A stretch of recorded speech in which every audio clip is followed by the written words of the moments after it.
should I use? This one or yung small bag lang? Kasi pag this one, I can put my stuff here, tapos hands-free ako, ganun lang.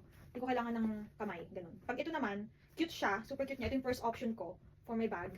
And, ayan lang, cute lang siya. It match my outfit, ganun. Tapos, kaso nga lang, kailangan ko siya alalahanin every time na may, oh my god, may bag ba ako? Ganun. Diba? Kailangan ko alalahanin and konti lang malalagay niya dito. Pero it doesn't matter because I'm not gonna pay anything. So, joke lang. Hindi ko kailangan ng ganun madami siguro. So, ito na lang. Parang cute-cute lang. Ayan. Ito na lang. Sige. I wanna wear some glasses but I'm not sure which one looks good or looks better. Is it this one? Ano lang siya? Wala siyang grado. For UV lights lang. Or protect my eyes from the sun. Since it's so hot today. Ayan. Of course, pabango. So this is our choice of perfume today. The Dolce & Gabbana light blue. I got compliment from this one. Ginamit ko siya nung nag-church kami. Sa, kailan ba yun? Last Saturday, before my flight. Sobrang ganda. Oh, last Friday.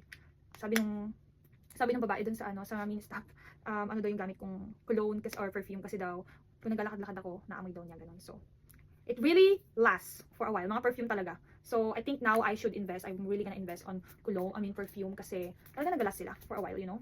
Maybe I should bring this. Oh my god, almost done na pala, guys. I should bring this, no? Kasi ang bigat nito sa bag. Yan. Kasi para may pabango ako mamaya. Mag-aamoy, for sure mag-aamoy ang kami. Mag-aamoy food. Okay. Let's see, don't get ready with me na to, no? So that's it. That's a full look. What you guys think? This is just my summer, one of the summer outfits na lalabas, kakain. Yun lang. Actually, paano ko gagawin mamaya. So, yun lang. It's a full look.